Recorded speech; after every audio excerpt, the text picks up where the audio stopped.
Yan. So, mapagpalang umaga po sa ating lahat. Binabati ko po muna lahat ng mapagpalang umaga ulit.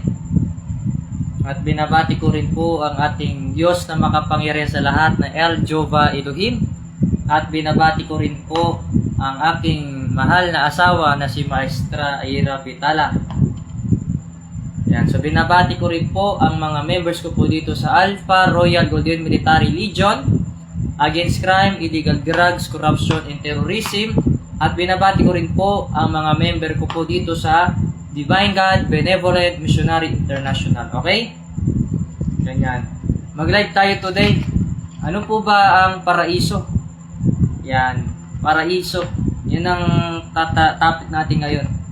Paraiso na mula sa Diyos na makapangyarihan. Kasi marami ngayong tao na akala nila alam nila yung paraiso, hindi pala nila alam. Yan. Magta-topic tayo today. Medyo lapit natin yung camera. Yan. Welcome sa ating live today. Ako po pala ang inyong mahinang nilalang na si Gintong Mandirigma. Yan. Na tagapaglingkod. Bago tayo mag-start, huwag nyo munang kalimutan na i-like at i-share itong video po na ito para lahat po ay makatanggap ng mensahe ng ating Diyos na makapareha sa lahat. No? Yan. Magmensahe lang tayo today kung ano yung paraiso. Yan. Ang paraiso po ay isang napakagandang lugar na ginawa ng Diyos kung saan ang mga tao doon ay titira. Mga taong hindi gumagawa ng masama sa kapwa. Mga taong tikom ang bibig sa mga kasinungalingan. Mga taong gumagawa lamang ng mabuti sa kapwa. Ang pinatitira doon sa paraiso ng Diyos. No? At yung mga talagang sumusunod sa programa ng Diyos at kautusan. Yan po ang katotohanan. Kasi ang paraiso na yun ay napakaganda talaga. Hindi yan kagaya sa mundo natin na chaos world na maraming discrimination, maraming mga bagay na ayaw nilang tanggapin. Dito po sa ating mundo, no, na ginagalawan ay napakagulo. Pero yung programa po kasi ng Diyos, wala dito sa mundo na ito na magugulo. Ang programa ng Diyos ay nasa peaceful or kapayapaan. Yung mundo na yun ay nandoon po kung saan tayo ay namamalagi, tumitira, walang sakit, walang problema sa lahat ng bagay. Kumbaga, libre lahat, mararamdaman mo na doon. Ang gagawin mo na lang, magtrabaho ka at magserbisyo ka sa Diyos ng buong puso't kaluluwa. Natural. Kapag tumira ka sa kaharian ng Diyos, kailangan gampanan mo rin yung isang obligasyon mo na dapat gampanan sa Kanya. Yan yan. So nakita nyo naman siguro ito yung suot ko. Yung pinakita ko sa inyo yung aking kaharian na bago na naman. Makita nyo yung kaharian doon sa likod ko, no? Napakalawak. Lumilipad ang mga sasakyan. Advance na nga. Sa panahon na yun, advance na. Dito sa panahon ng mga tao, hindi pa advance. 3D mindset pa rin. Diba? Ano po ba ang programa ng Diyos? Ang programa kasi po ng Diyos ay yung magkaroon ang tao ng magandang pamumuhay. Hindi naman po lahat ng tao papasukin doon sa paraiso eh. Sasalain pa rin yan. Akala mo ba porque tao ka, papasukin ka doon? Hindi. Hindi ka papapasukin doon kung number one, chismosa ka, lumalabag ka doon sa kautusan, pangatlo, nakikipag-away ka doon sa mga ibang tao dahil sa nalalaman mo sa Biblia. Alam nyo, ang kasulatan ng Biblia, hindi yan pinagtatalunan. Bawal na bawal yan. Kasi, pag nag-aral ka na ng salita ng Diyos, hindi mo uugalin makipag-away. Wala dapat sa isipan mo yan. Magmensahe ka lang. Kung ano yung mga natutunan mo doon sa aral ng Diyos. Hindi ka nandirito sa spiritual para makipagdebate. Bawal yan doon. Bawal na bawal makipagdebate. Tandaan nyo yan. Kasi doon sa paraiso ng Diyos, andoon yung pagtutulungan. Bawal doon yung mga may masamang intensyon. No? Hindi pinapapasok ng Diyos doon yung mga ganong ugali ng tao. Kasi ang paraiso na yan, hindi yan para sa mga taong negatibo eh. Para yan sa mga tao positibo na kayang sumunod. Hindi yung mga taong nang lalamang-lamang. Diba?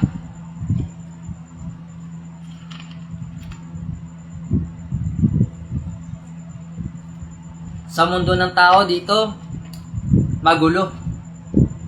Pag may makita silang umaangat na kapwa nila, hilain nila ng pababa. Ganun sila. Tapos, ugaling na nila yung siraan nila yung kapwa nila para angat sila. The more na ginagawa nyo isang bagay na hindi magandang gawain, na nakikita na naman ng ibang tao sa inyo, dahan-dahan yan sila kaalis sa inyo. Kasi ang hinahanap doon ng mga tao, yung kapayapaan ng kanilang isipan. At yung aral na dapat nila mapupulot doon sa inyong ituturo. Yan po katotohanan.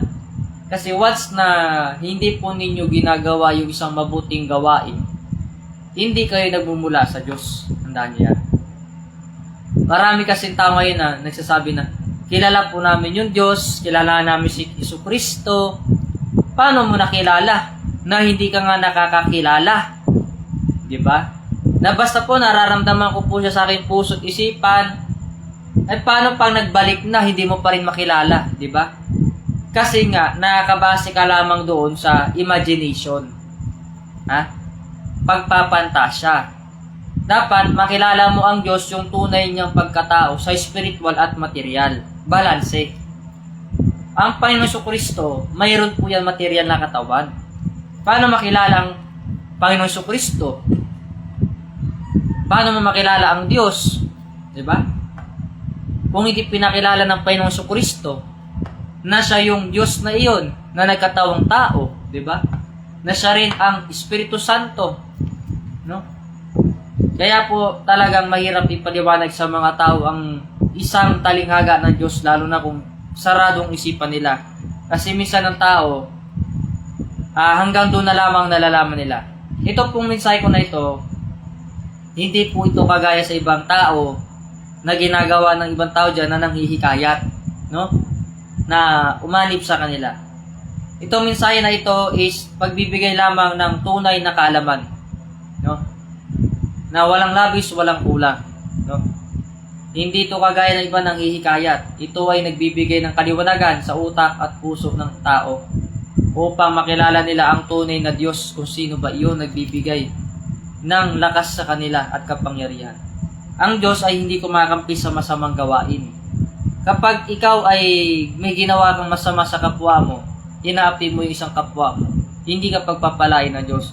Oo, marahil nakalamang ka nga, pero babawian ka naman niya sa paraan din niya na alam. Magkasakit ka, hindi ka nagagaling, yun yung mahirap, di ba?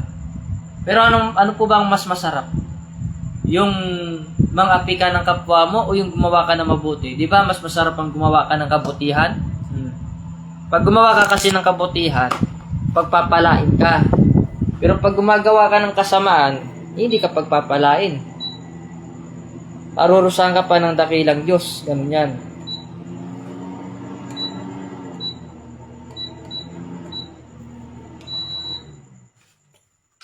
Sa buhay po natin bilang isang tao, akala ng iba, alam na nila lahat. May mga bagay na hindi pa ninyo naunawaan. Ang Panginoong Jesucristo ay nagkatawang tao. Lalang ng Espiritu Santo. Ang Espiritu Santo ay galing po yan sa kanya pa rin kapangyarihan. Kung titignan nyo yung talata ng kasulatan, yung hari na nag-imbita sa Panginoong Jesucristo, hindi ba't ang hari ay inimbitahan niya ang Panginoong Jesucristo para dun sa salo-salo? Ang ginawa ng Panginoong Jesucristo, nagbago siya ng anyo, naging matanda siya. Pumatok siya doon. Hindi siya pinapasok kasi mahirap lang siya. Tapos nagbago ulit ang katawan ng Panginoong Jesucristo, naging bata siya. Kumatok siya ulit doon. Hindi siya pinapasok doon. Kasi hindi siya imbitado, bata lang siya. Alam mo, ang inaasahan talaga ng mga tao doon, yung material na katawan ng Panginoong Jesucristo. So, nung nagpakita ang Panginoong Jesucristo, sinabi niya, bakit hindi mo pinapasok yung matanda at bata na yon? Sapagkat yung dalawa na yon ay ako din yan. Nagulat yung mga Pariseyong ganun. Di ba? Nagulat sila. Ngayon, yung nagulat yung tao na yon, yung hari na yon, sabi ng Panginoon sa Kristo, pasensya na at ako ay hindi rin karapat dapat tumuloy sa iyong pagsasalo-salo. Sapagkat hindi mo tinanggap ang matanda at bata na yan. Sinubukan niya yung hari na yun eh. Yung hari na yun, hindi niya alam yung matanda at bata, ang Panginoon Kristo pala yun, nagbago lang ng anyo. So yun din ang Panginoon Kristo, siya rin ang Diyos Ama, na nagbagong anyo, na naging tao at tinawag siyang Kristo, na tinatawag siyang Mesiyas at Emmanuel. Yan po ang lihim na karunungan na hindi alam ng tao. At ang kapangyarihan niya ay ang Espiritu na galing sa Kanya. At yun ang tinatawag na Espiritu Santo, na nagbibigay sa inyo ngayon ng programa ng Diyos kung ano yung plano nun. Diba? Kaya makita nyo yung kasuotan ko ngayon, nakita nyo dun sa larawan na yan. Nakita nyo yung picture dun? Napaka-advanced ng technology. Doon kasi wala dong corruption. Walang makasarili doon. Ang tao doon, hindi sila sa kapangyarihan. Ang mga tao doon marunong makinig. Tsaka hindi doon kagaya ng mga tao na parang nakatira ka sa squatter area. Hindi. Maganda talaga. Paraisong-paraiso. Dito lang tayo sa mundo na ito, nagkakaroon ng problema. Bakit? Kasi ang gobyerno natin, hindi naman makadiyos. Pang tao lang. Pero kung ang programa ng Diyos ang sinunod, talagang napakaganda. Napakaganda. Hindi lang sobrang ganda, napakaganda pa ng buhay ng bawat isa. Bawat isang nilalang. Hindi sila gagawa ng mga bagay na masasama. Bakit nakakagawa ng masasama yung mga tao? Kasi dahil sa gobyerno na pamamalakad. Ang gusto ng gobyerno, pahirapan ng Pilipino at maging mahirap pa sa daga. Yan po ang katotohanan. Pero kung programa ng Diyos ang sinunod, lahat ng tao hindi makaranas ng paghihirap. Ang mundo natin maganda yan. Sabi ko nga, kung manunod ka ng balita, talaga ma-stress ka. Nagkakagulo doon, doon. Pero subukan mo tanggalin yung paningin mo dyan. Tanggalin mo yung bagay na yan sa paningin mo. Pumikit ka, magulo ba? Hindi, katahimikan. Ang magulo dyan, sila. Hindi ikaw. Silang magulo. Kaya ikaw naman na nakakaramdaman ng peaceful mind, huwag ka makisali sa kanila. Hayaan mo sila doon kasi problema nila yan eh. Bakit ka makikisali sa kanila, di ba? Sila naman ang namamahala doon. Kasi ang taong may Diyos sa sarili, hindi yan manghahangad ng gumawa ng masama or makipagdebate pa sa kanyang nalalaman tungkol doon sa nabasa niya. Dahil ang salita na Diyos ay hindi pinagtatalunan. Kahit kailan, hindi mo pwedeng pagdebatihin niyang salita ng Diyos sa Biblia. Na Biblia mo rin kinukuha. Diba? Ganun yan. Kasi una sa lahat, ang tao, nakabasa lang ng kaunti, akala mo alam na nila. Hindi naman sila ang Diyos na nagpuprograma. Tao din naman sila. Tapos, kung makapanghusga sila ng kapwa nila, akala mo naman, napakalinis nila. Hindi pala. Pero gaya sinabi ko, lahat ng tao nagkakasala. Lahat ng tao nagbabago. Pero hindi lahat ng oras, pag ang tao nagkakasala, humihingi ng kapatawaran, ay okay lang. May mga kasalanan na wala ng kapatawaran. Totoo yan, may mga kasalanan na walang kapatawaran at na kailangan talaga nilang pagbayaran. Kaya minsan sa puso natin yung mga mensahe ng Diyos para hindi tayo maliligaw. Kasi kung hindi po ninyo isa puso yan, maligaw talaga kayo ng tuluyan. Piliin po ninyo yung buhay ng pag-aariin natin sa puso natin, yung salita ng Diyos. Huwag kayo basta-basta makikinig ng mga tao na kung sino-sino lang dyan na hindi naman parte ng ating samahan. Kasi ililigaw lang kayo niyang mga yan na sila nga hindi member sa ating samahan, pumapasok sila dito sa social media, nagkukomento na hindi naman natin kailangan ng komento nila. Ganyan. Ang pakikinggan nyo lang, itong nagbimensahe sa inyo para hindi kayo naliligaw. Ang tao, Hindi kayamanan ang kailangan nyo. Ang kailangan nyo dito, kaginhawaan sa mundong ito. Paano kayo giginhawa? Na hindi naman ang salita ng Diyos ang sinusunod din nyo. Salita ng kapwa-tao nyo.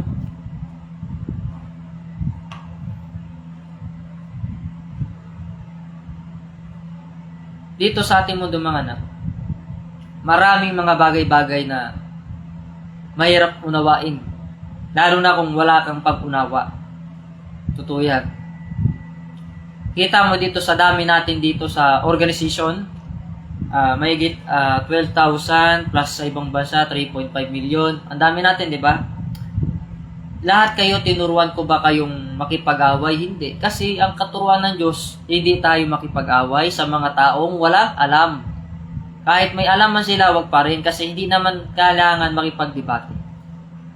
Kasi ang tao nakikipag-away ay hindi tunay na nag-aral ng salita ng Diyos.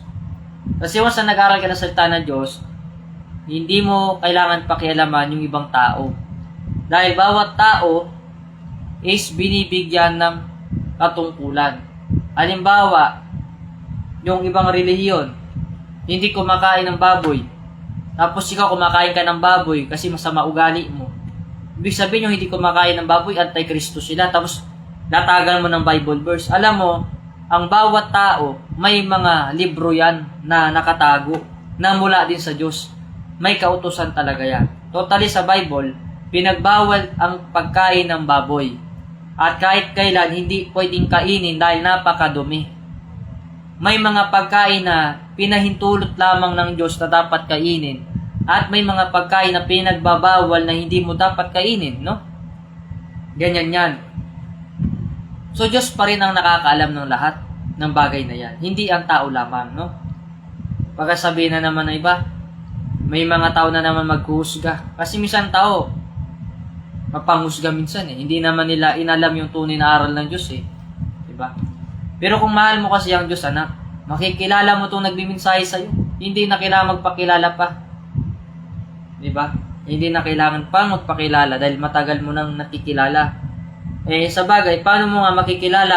Hindi ka naman membro sa samahan at hindi ikaw ang unang serbisyo namin nung panahon. Dahil ang nakakakilala sa amin, ang marunong tumanggap sa amin, aming mga salitang iniwanan dito sa mundong ito.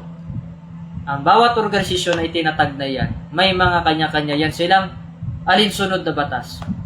Kaya mahalagang paalala ko sa lahat ng mga organisasyon o sa mga relihiyon, magrespetuhan, huwag yung magbabatikusan. Dahil ang tunay na pagmamahal ng Diyos ang paghahariin. Kasi kung ganun ang pagkaturuan ninyo, pakikipag-away, pagbababanta, ay hindi po kayo galing sa Diyos. Dahil wala naman ako nakita sa salita ng Diyos doon na bantaan mo yung kapwa mo, pag-initan mo yung mga ngaral. Nakita niyo ba yung kasulatan doon na sinabi, Panginoong Jesus, bakit sila po yung nanggagamot sa pangalan ng Diyos pero hindi po natin sila kasama? Ano sabay ng Panginoong Kristo? Hayaan nyo sila kung sila man ay nagpapagali sa pangalan ng aking Ama. Sapagkat sila ay ating kapanalig, hindi naman natin sila kalaban. O, di ba? Ibig sabihin, sila panahon ni Kristo, may ibang sekta na nanggagamot. Pero hindi tinuro ni Kristo na, o sige, awayin nyo, hindi natin kapanalig yun eh. Walang tinurong ganun. Ang sabi niya, hayaan nyo sila sapagkat hindi natin sila kalaban. Sila'y kapanalig din natin. Yan. Kasi nga, may mga mission din sila. Diba? Kasi nung panahon yan, hindi lang naman sila ang tao sa mundo. Totoo po yan. Halimbawa ako na, isinilang ako sa mundo. Alangan naman ako lang tao sa mundo na ito. Nandyan naman kayo lahat. O. Kaya may mga mission kayo. Ang mission nyo, iba-ibang trabaho nyo. Diba? Yung isa, taga-chismis. Yan ang trabaho ng ibang organisasyon, taga-chismis. Tagapakalat ng kasiraan. Paninirang puri sa kapwa. Paggawa ng inventong kwento. Ha? Yung mga pinagsasabi nyo ng hindi magaganda laban sa akin, na hindi katotohanan, yan ang katuruan ng leader ninyo. Kabastusan. Hindi ba kayo nahiya na dala mo ang pangalan ng inyong organisasyon? Tapos kung makapaglait kayo sa akin, akala nyo ang ganda ng organisasyon ninyo? Ang ganda ng lahi ng mga pinagmulan nyo? Tignan nyo na lang yung sarili ninyo.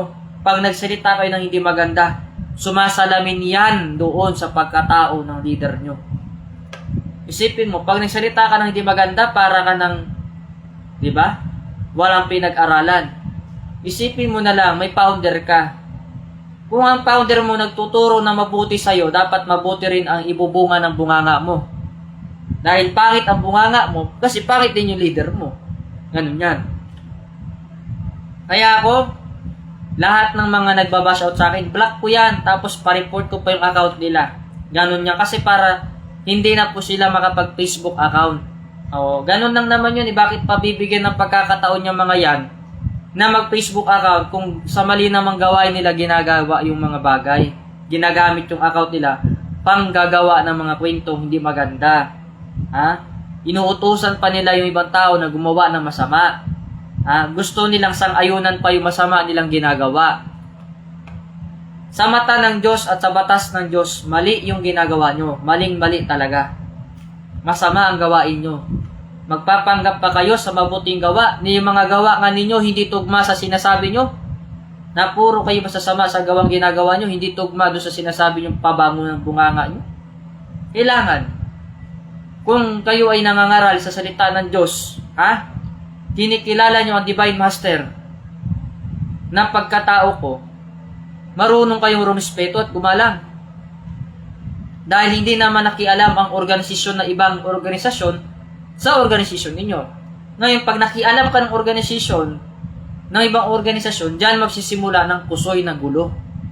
Isipin mo na lang, sa pagkikismis mo ng hindi magandang salita, baka hindi mo alam, bukas makalawa, wala na kayo doon sa registration section. Di ba? Ipatanggal kayo doon dahil sa mga aktibidades nyo hindi magandang gawain at pag-uugali. Kasi lahat ng tao pwedeng ipatanggal sa registration sec. Totoo yan. Lalo na kung ang ugali ay hindi naman maayos. Oo, totoo yan. Saan kayo pupulutin? Kailangan maging mabait. Hindi yung sinasabi nyo yung matamis kanunay magpaubos pero hindi nyo naman ginagawa sa gawain. Dapat po, gawin ninyo yan sa gawain. Ha? Magpakumbaba po kayo talaga. Huwag lang sabihin nyo, magpakumbaba tayo. Tapos yung gawain naman, hindi naman pagpapakumbaba, pakikipag-away. Hindi, ang katuruan ng Diyos, hindi pakikipag-away. Hindi pakikipagpaliksahan doon sa aral ng Biblia. Pag nag-aral ka ng kasulatan o aral ng salita ng Diyos, manahimik ka na kasi busog ka na, di ba? Kumbaga, pag kumain ka na ng salita ng Diyos, manahimik ka na. Ganon. Hindi yung nag-ipon ka ng kaaralan para labanan yung ibang relihiyon, ibang sekta, hindi po yan ang programa ng Diyos. Programa ni Satanas yan. Pag ganyan ang inugali nyo. Kaya yung mga membro ko dito na 12,000 members and 3.5 million sa ibang bansa, nakita nyo ba sila nakipag-away sa inyo? O yung mga kakaunti lang dyan na mga membro dyan sa Rubin yan? Hindi. Kasi mababait yung mga tao ko dito eh. Hindi yung kagaya sa inyo. Mga uneducated. Ha? Hindi edukado na tao. Kasi kung edukado ka, bilang isa kang membro, kung edukado ka, hindi ka magsalita ng di maganda, isipin mo. Magsasalita ka ng di maganda, ang maapektuhan yung leader mo, founder mo. Kasi kung paano ka magsalita, yan ang itinuturo sa'yo ng leader mo. Diba? Totoo yan. Marami namang leader na hindi matino eh. Iilan lang ang matino. Yan ang katotohanan. So mapagpalang umaga po sa ating lahat. Sa lahat po ng mga nakakilala sa akin, maraming salamat sa inyo. Yun ibig sabihin, talagang ang sino mang nakakilala sa iyo, talagang mabuti ka naman talaga sa kanilang tao. Pero kapag hindi ka kilala ng mga yan, ang tingin nila sa iyo, kalaban. Totoo yan. Wag na tayo magplastikan pa. Alam ko yung ginagawa ninyo.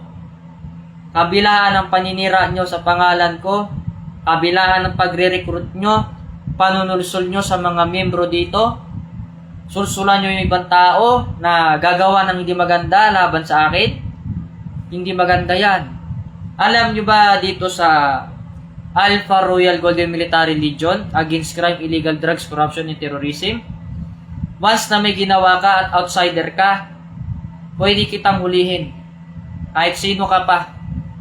Oo. Kasi ngayon, dito, wala nang batas-batas dito para sa akin Kasi yung batas natin sa Pilipinas ngayon, naggagaguhan na lang Alam nyo bakit? Basta may pera, kahit mali yung gagawin, pagpapatuloy Example na lang, si Congress Ronald Bato, hinuhuli ng NBI na hindi naman kayo dapat NBI makialam sa warrant of arrest ni Ronald Bato tungkol sa ICC. At bakit kayo nagpaalila sa ICC?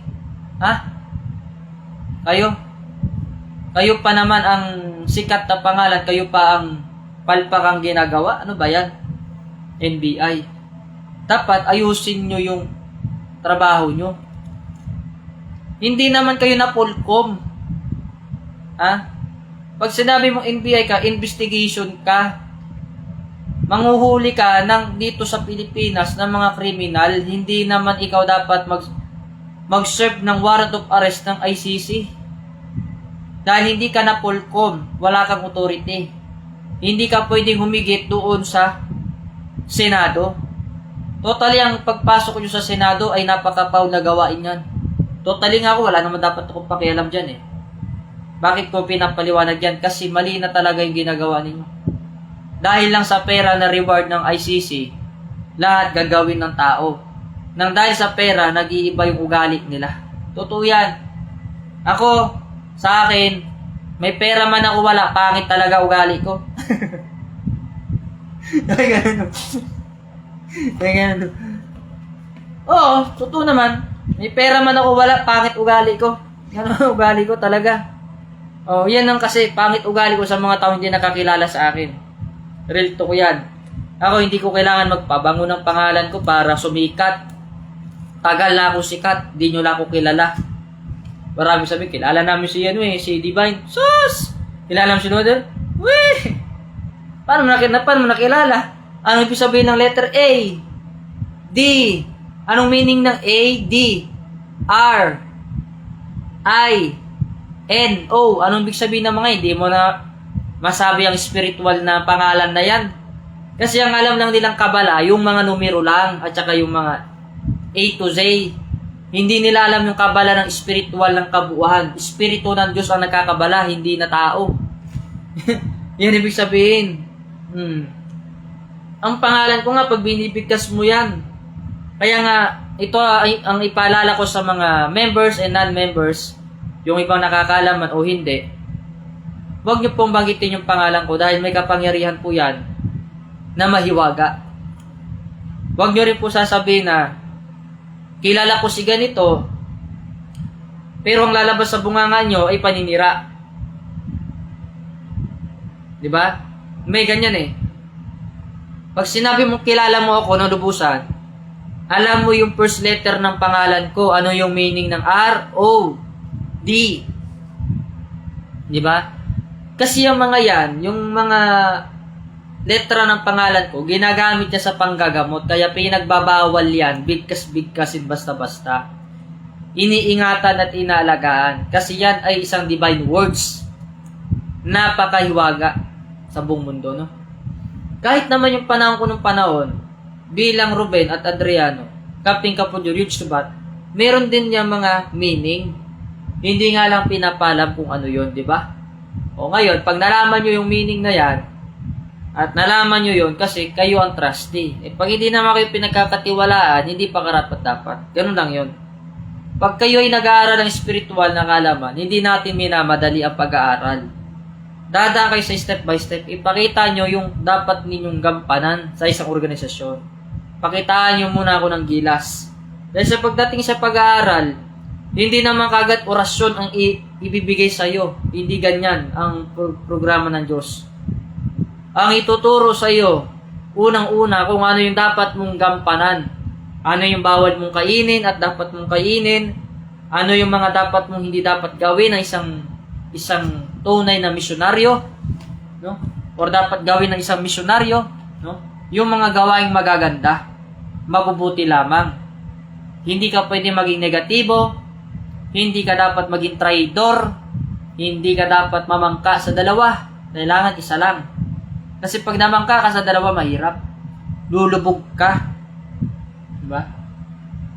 Kasi iniisip ng iba, ay pag namangka ako dito, baka lalakas ako. Hindi.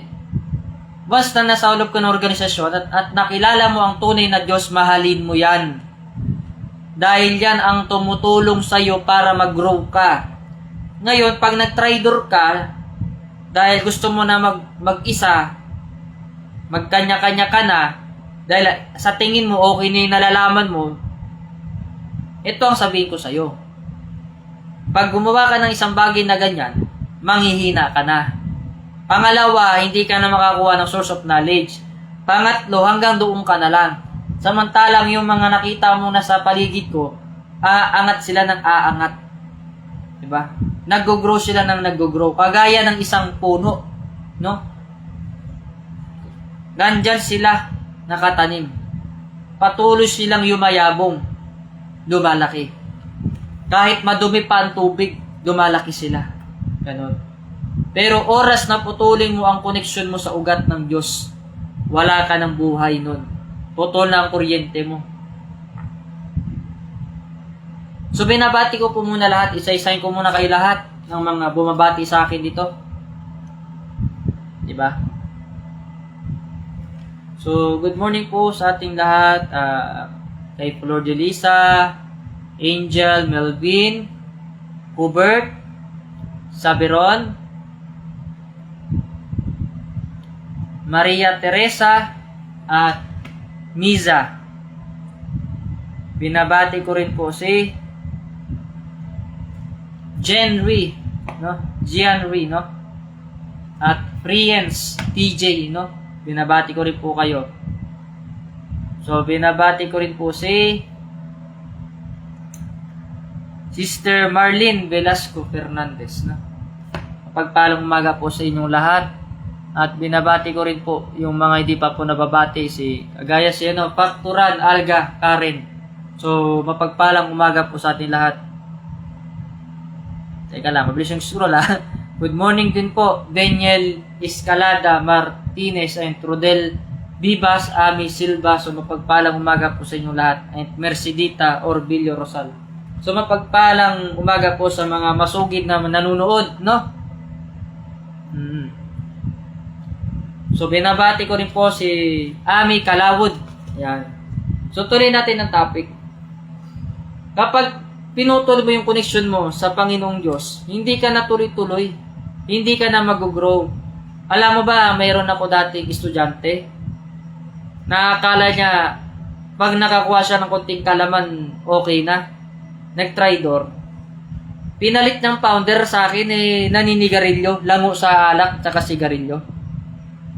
Alam mo, sa totoo lang, nandito ka na sa tinatawag na gintong kaalaman. Bumalik ka pa doon sa maduming bagay. Diba? Yun ibig sabihin na mahirap magtiwala basta-basta sa tao. Kasi kung bigyan mo ng kaalaman yan, matuto yan sila, tatalikuran ka na yan. Kaya mas maganda talaga, aralin muna lahat. Bago yung mga aral ng mga dasal, orasyon, pangdepensa, aralin muna natin yung pagiging tapat, katapatan habang buhay. Kasi once na nanumpa ka na, for lifetime mo na yan, na nandito ka, maglilingkod ka. Hindi ka na pwedeng umalis, hindi ka pwedeng tumalikod, ganun yan. Nanunumpa ka, ibig sabihin for the lifetime mo yan. Hindi mo pwedeng itapon ng isang bagay na sinumpaan mo na dapat mong gampanan, no? So may mga bagay po tayo na dapat nating malaman dito sa buhay natin, no? Na ang pagiging tapat ay susi sa paglago. Pero pag oras na gumawa ka ng hindi maganda, hindi ka nalalago eh. Hanggang doon na lang talaga yung nalalaman ng isang tao. Pero sabi ko nga, lahat ng bagay, pag gumawa ng masama, isang tao may hangganan, may karma pa rin. Kaya yung lumayo sa akin at gumawa ng hindi maganda sa akin, asa sila ngayon? Nandun pa rin sila. Hindi pa rin sila nag-grow. No? Sayang yung mga sinimulan, sayang lahat. Dahil mas masarap pa yung bagay na nag-aaral ka ng may katapatan. Dahil mas pagpapalain ka pa. Pero kung hindi ka naging tapat sa iyong paglilingkod dahil gusto mo lang makakuha, makanakaw ng kalaman, hindi ka lalago. Alam nyo, sa totoo lang, ako yung tipong taong hirap ako maglabas ng kalaman. dahil na rin sa mga karanasan ko sa buhay. Sa dami kong kaalaman na yan, sa isang libro na yan, napakakapal, mahirap magbigay ng kaalaman. Kasi darating ang panahon, pakagamitin pa nila sa hindi maganda. Mas magandang aralin nyo muna yung yung pinagmulan. Kaya may magtuturo naman sa inyo dyan eh.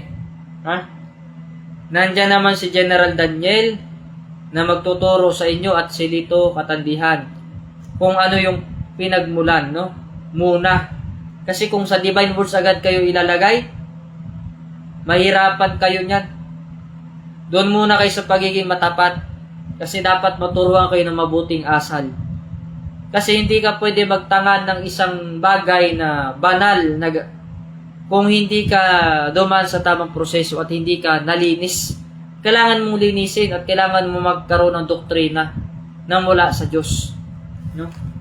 Kung ano ba yung pinagmulan, paano isinilang muli, paano siya bumalik, paano mo siya makikilala, sa mabuting gawa. Yes, sa mabuting gawa. Paano yung mabuting gawa nandyan na, pero hindi mo pa rin tinatanggap kasi ang gusto mo, kasi may mga ganyan tao eh. Kahit may mabuti ka ng gawang ginagawa, hindi nila tatanggapin yan. Hindi talaga mabuting gawa ang gusto nila makita sa'yo. Ang gusto nila kung paano kanila imanipulado, paano kanila kontrolin. Ang Diyos hindi mo makokontrol yan eh. Matibay pa yan sa bakal ng kahit anong klase. Ang karunungan ng Diyos ay napakatalino. Gagawa ka pa lang ng hindi maganda, alam niya na ang kalalabasan. Alam na alam ko na. Kaya yung programa po ng Diyos, yung paraiso na yan, nakita nyo sa likuran ko, may paraiso, di ba, lawak. Para lang yan sa mga mabubuting tao na nakakasunod sa Kanya, magpapakabuti. Yung nagpapakabuti, hindi yung may masamang iniisip, yung nagdadalawang isip, nagdududa, hindi yan para doon. Para yan sa mga taong makasunod talaga. Di ba?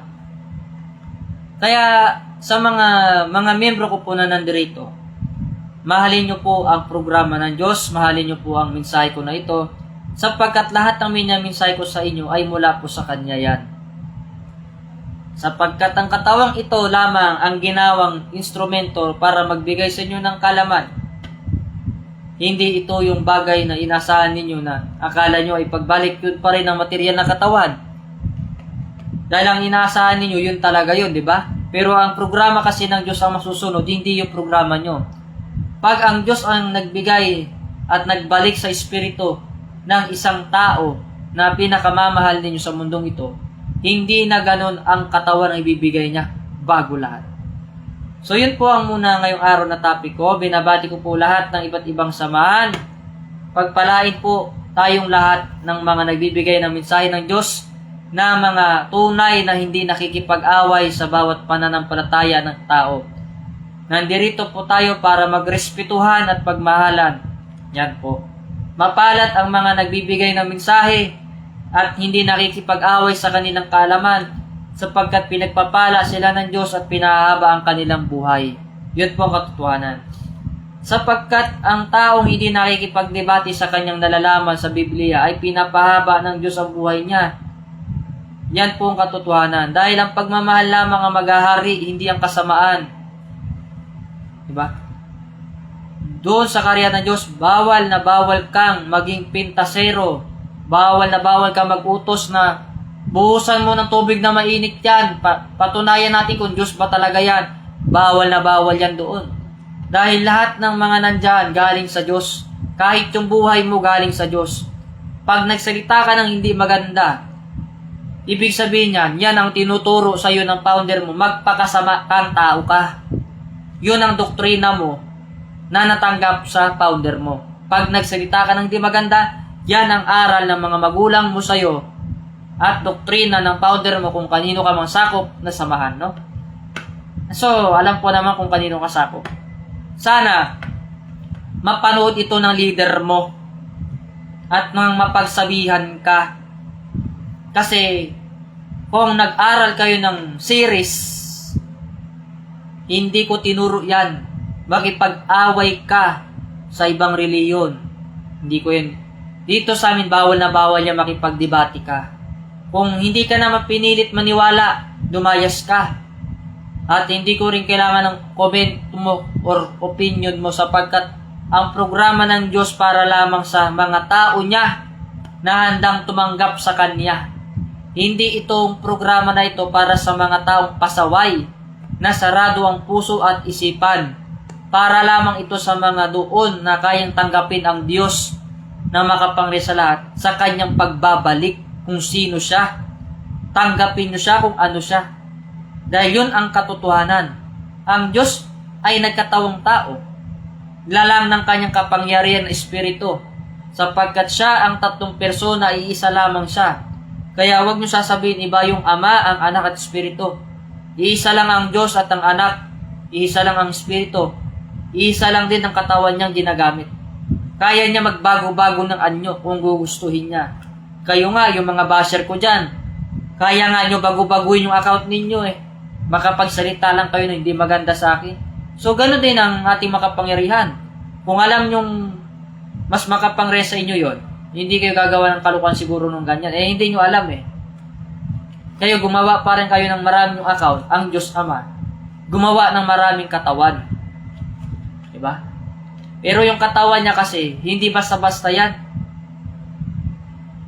Ang pag ginawa niya yung katawan niya, isisilang yan bilang sanggol. Wala namang sinabi mag-insert sa ganito, mag-insert kay ganyan, papasok, wala. Sinabi ng Diyos, antayin nyo lamang ako at babalik ako. Kahit nga ang Panginoong Diyos, nasarapan nyo na, hindi nyo pa rin makilala yon. Kasi hindi nyo kilala yon. Dahil sarado yung puso't isipan. Ang gusto nyo paniwalaan nyo sa inyong kalaman lamang at hindi yung kalaman ng Diyos. Alam nyo kasi kapag kalaman ng Diyos ang inaral nyo, makikita nyo yung mundo natin, hindi lang palang ikaw yung tao dito, marami pala. Kasi parang ganun yan eh. Sa isang tao na walang kalaman, inisip niya, siya lang yung tao na bubuhay sa mundo. Eh, bigla siya may nakitang ibang tao, sabi, oh, bakit may tao dito? Di ba ako lang may-ari ng isla na ito? Eh, akala niya, alam niya na lahat. So, ganun kayo. Akala niyo, alam niyo na lahat. Pero di niyo alam, ang Diyos ang nagpuprograma ng lahat. Tao ka lang. Diyos ang dapat mong kilalanin. Pero paano makilala ang Diyos? Kahit nga yung mabuting gawa niya, binabastos mo na. Gusto mo pa nga itong patayin. Gusto mo pa nga itong ipaligpit. Diba? Pero hindi mo pa rin magawa kasi karma pa rin ang abot sa iyo. Mas mag-isip ka ng mabuti at mabuti sa kapwa mo. Purihin mo yung kapwa mo na gumagawa ng mabuti. Huwag mong hilain ng pababa. Sapagkat hindi tinuturo yan sa kasulatan na pag may nakita kang umangat na nakalagay sa talata na ito na hatakin mo yung kapwa mong pababa. Walang ganyang nakalagay sa kasulatan. Ang sinabi, magpakabuti kayo, maging tapat kayo. Ang ganda, di ba? Ng programa ng Diyos. So, yun. Hindi lahat makapasok doon sa kaharian ng Diyos. Nakahanda naman yun. Tsaka bawal doon yung may mga bisyo sa katawan. Tanggalin yun yung mga bisyo nyo. Ngayon, kung nasasaktan ka sa sinasabi ko, eh, baka panahon na para matanggap nyo yung mensahe na yan.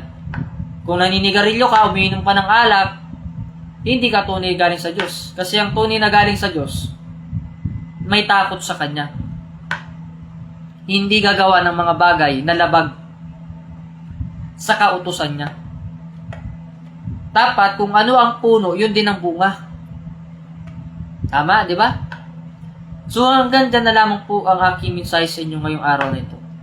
Huwag niyo pong kalimutan na ibahagi itong simpleng mensahe ko na ito na love letter para sa lahat ng tao para lagi po sila makapagtanggap ng mga mensahe na galing sa ating Diyos na makapangyarihan sa lahat na El Jehovah Elohim. Ang mensahe na yan, walang bayad yan, libre yan. Habang nakikinig ka, gumagaling ka na rin. So, mapagpalang umaga po sa ating lahat at nawa ipagpalain po kayo saan man kayong dako ng mundo ay lagi kayong gabayan ng makapangyarihang katastasan sa lahat.